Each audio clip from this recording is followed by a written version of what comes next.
Captain Podfather here. Let's talk Twisted Metal, the TV series. But before we get into everything and my thoughts on Season 2, if you like this video, please give a like. And if you watch the TV series on Peacock, please let us know in the comment section below. All that interaction does help this channel, and if you want to subscribe to the channel, that'll make me really happy as well. Now, let's get into Twisted Metal Season 2 and kind of how it relates. If you haven't really seen this show, please see it. Please see it. It's one of these shows that doesn't really take itself too seriously. It kind of does, but it doesn't. And it's also one of the many shows and movies right now that is based on a video game. And in this video I'll go into what it does well, and probably a couple of stuff that it does not. And as some of you know, that with video games being translated to TV and movies, it's always been hit and miss. And over the years, it's been more so miss than hit. Yes, we have a lot of great aspects and a lot of great starts over the recent years. A lot of folks think Season 1 of Witcher was done very well, and as soon as Henry Cavill left, everything went downhill.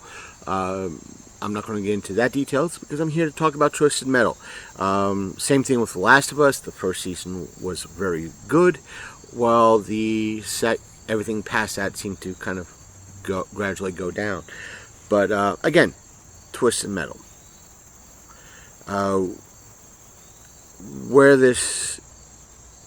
What's good about this is that the games themselves, though they had lore, the games didn't really have lore. If you want to, let's look at both Last of Us, Witcher, and Halo, because those three games became TV shows. Well, from what I've been told, Witcher kind of stayed true to the lore on Season 1, and past that, from what I've been told, the lore went out the window, and they tried to revamp things. I'm not sure about The Last of Us Season 2. Halo, in my opinion, it suffered from Battlefield Earth syndrome, meaning it seemed like pretty much a Cliff Notes version of a Cliff Notes version of a Cliff Notes version. And from what I heard in regards to that, those involved didn't want to know about the lore, didn't want to know about anything about it. They just wanted to know what the bare bones basics was, and they just went with that.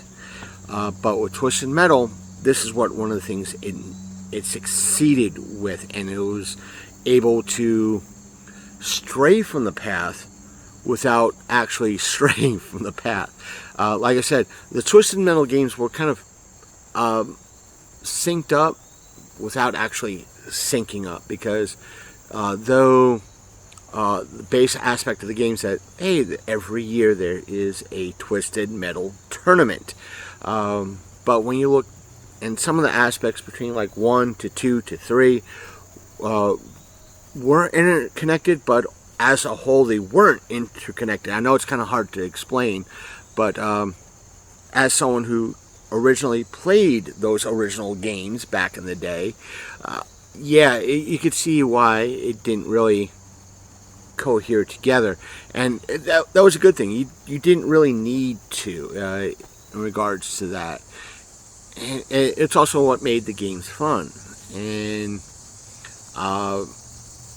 so with this, it being kind of disconnected from the games, it was able to also do its own thing. So it kind of fit with the lore of the games, because again, when you look at the whole aspect, when each of the games did not really fit with each other cohesively, meaning Halo. Let's look at Halo series for the aspect of things. The original combat involved Halo 1. So Halo 2 fit with Halo 1, and Halo 3 fit with Halo 2, and everything kind of interconnect, like a well-oiled story or a well-oiled machine. With Twisted Metal, you didn't really have that. You had a lot of recurring characters, you had a very big world surrounding this, and it allowed new characters to come in, old characters to leave, and some of the old characters to either leave or stay, and so forth and so on. So therefore, it fit. It fit like a puzzle piece instead of the show fit like a puzzle piece instead of not really. It's like instead of being shoehorned in, if you could understand that. But it also answered a few.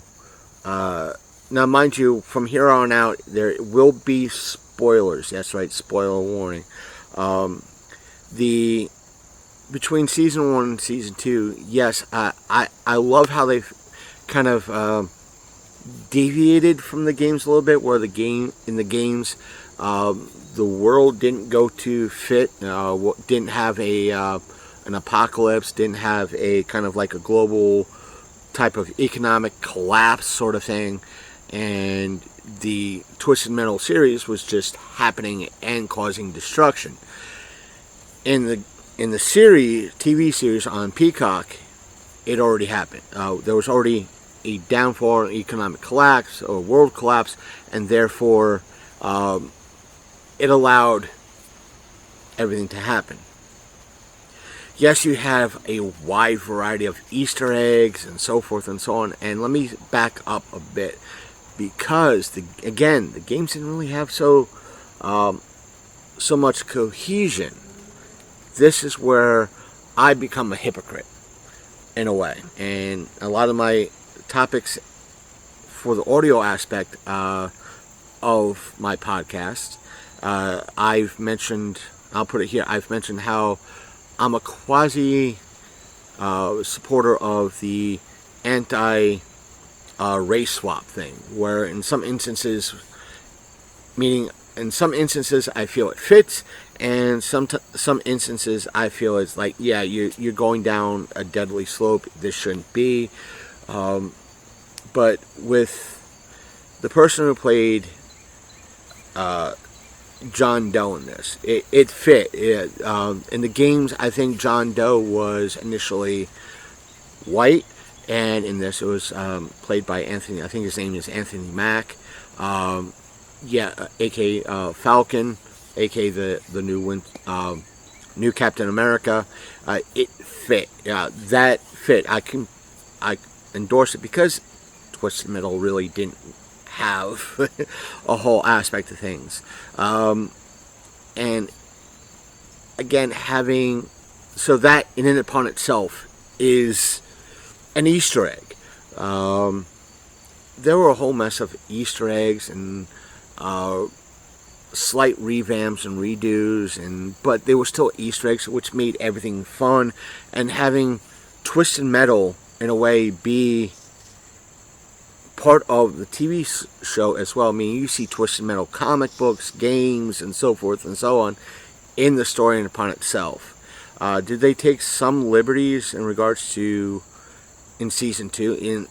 Yes, they did. And let me say this about the show. Though it kind of hurts the show that I won't say the effects, the set dressings and where they filmed seemed cheap, so therefore it seemed like a very low budget show, low budget movie. It also helped that, so that way they could put money towards effects. Like I said, I've been enjoying it. The person, I think Samoa Joe and Will Arnett, who hand in hand played and voiced Sweet Tooth, did everything perfectly. Sweet Tooth was beautifully written, beautifully voiced, beautifully acted. though I kind of agree with some of the folks out there that have said that Samoa Joe should have kind of been both the voice and the face, if you will, of Sweet Tooth, but still works. I like how they did. A lot of people probably say they did Axel dirty. Axel was, again, one of those beautifully done characters, and I love how they switched it up a little bit, and how they could, now again, spoilers, how they could have be more aligned with the game than anything else.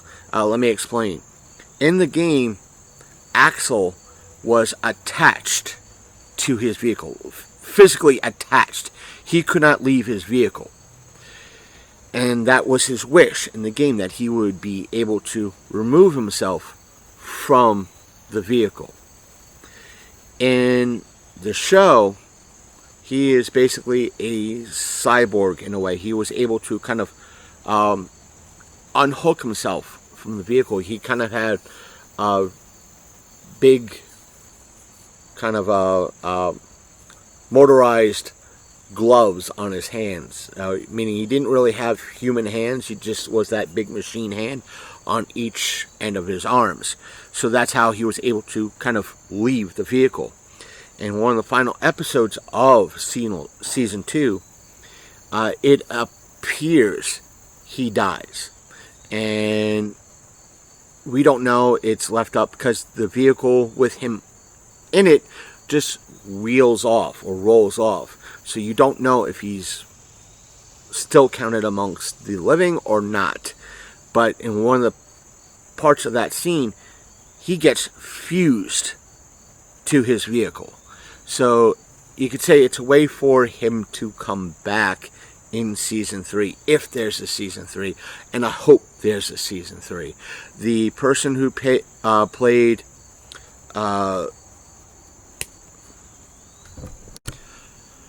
Calypso, that's the name I'm talking about. Sorry for the cut. I needed to do it. I just didn't want to have too much dead air in regards to the video, so I had to do that while I got my senses and thoughts in order. And I love how, as well, the actors have been doing TikTok stuff on TikTok, or videos for TikTok. There was the aspect of, and I'll get back to Calypso in a moment.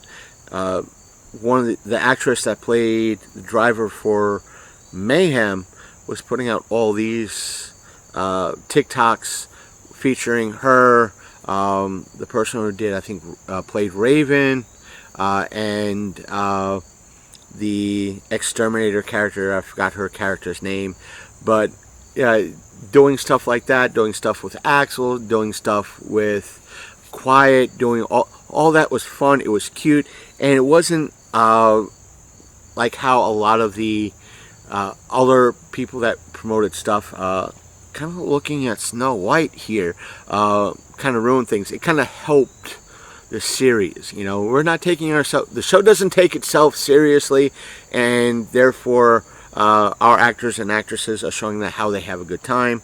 One of the videos that's been kind of like a previous TikTok trend, she's looking into her phone, and you know, she's like, can all of you out there keep an eye on Calypso for me? And she puts down the phone, and then you see just the actor who plays Calypso just be himself and go into character and just toss a plate of food on the floor and just be all innocent and get up. And you could tell it was done as a joke. She did the aspect of the oh look, a strawberry, and it was so cute. It was so in character for her and for the show. Plus it was like, this is kind of the promotion I want to see for an IP. Folks having fun, folks promoting their show without actually promoting their show. And let's get into Calypso. He comes off, as best I can say, he was always in the games like a djinn, like from the movie Djinn or Genie. One of those, like a monkey. No matter what you did, it would be like a monkey paw wish. I wish to fly, and you get kicked out of a window. Somebody comes along and kicks you out of a window. Something along those lines. Or like Stu's wish was, I wish I was safe, and Calypso snaps his finger, and all of a sudden he's in a pod in space. So it's like, yeah, that's, hi, welcome to Twisted Metal. So, there is everything in this, and there is ways that characters can come back, and so in a way I spoiled it with an aspect of Axel and Stu, but I didn't really spoil it because in it they kind of go into how some of the characters can come back, and how they could work some characters into season 3, if there's a season 3. And will there be a season 3? I don't know. I hope there is. Will they be able to do a season 4? Again, I don't know. I hope there is. I've been enjoying this show. So, when it comes to Fandango, will I pick it up on Fandango? Yes. Let me just say this. I had to watch, speaking of Fandango, this is where my dislike comes in, and a lot of my hate comes in. When I initially was trying to watch season 1 on Peacock, the app was so buggy on my console. I couldn't watch anything on that app. I couldn't watch the Chucky. I couldn't watch Twisted Metal. I couldn't watch anything. God forbid, because at that time, the WWE special events like SummerSlam and WrestleMania and Royal Rumble were all on Peacock as well. And God forbid I paused it, I would have to start everything over. I would have to back out, go back in, and it with shows like Chucky and Twisted Metal, I had to rewatch that episode like 5-6 times and make sure I didn't have to pee, I didn't have to go get something to eat, answer the door, answer the phone. Because if I paused it and tried to unpause it to watch the rest of the episode, I couldn't. If I backed out, there was no way for me to begin where I left off. I had to pretty much rewatch from the beginning all the way to end. So if I had 10 minutes left, I had to watch the previous 20 minutes to get to that point. And if I tried to fast forward to that point, it was like, heck with you, we're not allowing that. Thankfully, right now, with season 2, the version of Peacock ran smoothly. They definitely did improvements to it, so I had no issues pausing, stopping, and picking up right when I left off. So it's not so much a dig against Twisted Metal, though at times I will say some of the acting seemed a little bit off. It seemed too cheesy, and this is coming from a person who likes cheesy movies and like independent stuff, where acting for the actors there, it came off as a little bit too cheesy and a little bit too much. So, but again, it fit the story, it fit the show as a whole, and thank you all for sticking with me this long.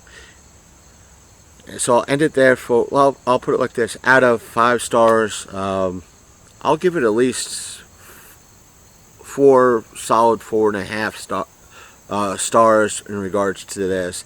If you want to listen to our audio content, please, you're more than welcome to do so by going down to the comments section and tapping the links that are there.